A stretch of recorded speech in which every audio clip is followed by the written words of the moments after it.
The Chamber's role is very much looking at our economy, where the strengths and weaknesses are. And as we did a very in-depth study, we recognized that healthcare was an opportunity that we really weren't taking full advantage of as a region.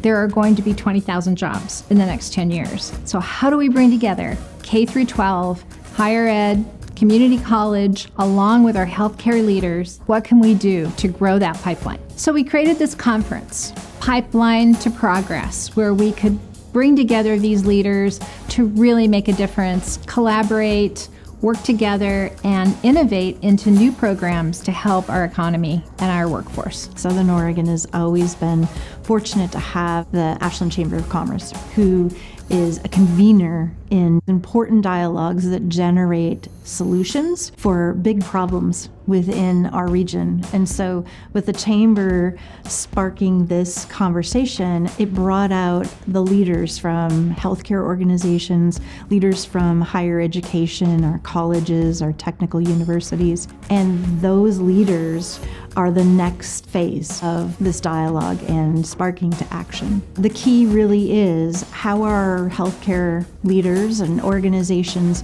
tapping into the educational providers throughout that continuum. Those kids who don't even know what their future holds, inspiring them to go into the healthcare field, tapping into those students even before they graduate. I think there's opportunity in both specialty care and in primary care to make sure that we're offering the best possible set of services. And it's not just going to be us alone. We have really important partners. We have a lot of collaborators here in that mission. The healthcare industry is rapidly changing, whether it's technology or new science that's getting a lot of emergent therapies to the hands of patients. And so we're going to see significant change in the way that we provide healthcare, which means we need to start training the workforce for the technology and the kinds of therapies we'll be offering into the future. And so really want to make sure the latest and greatest is offered to folks here in Southern Oregon, also out east in Klamath Falls. And we're trying to do that with every avenue that we can. And I think this conference in particular is sparking those conversations on what the future is going to look like 10, 15 years down the road and how we can better prepare for that with the workforce that's trained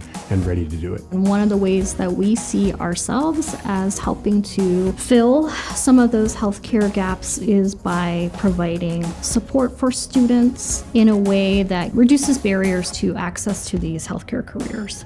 We know that there's a provider shortage at every level in Southern Oregon. Careers in healthcare are a great way for people to earn a living wage, help fill the workforce gap, and also fuel the local economy, and scholarships provide a pathway for people to do that. Our healthcare economy is more than the service they provide to us.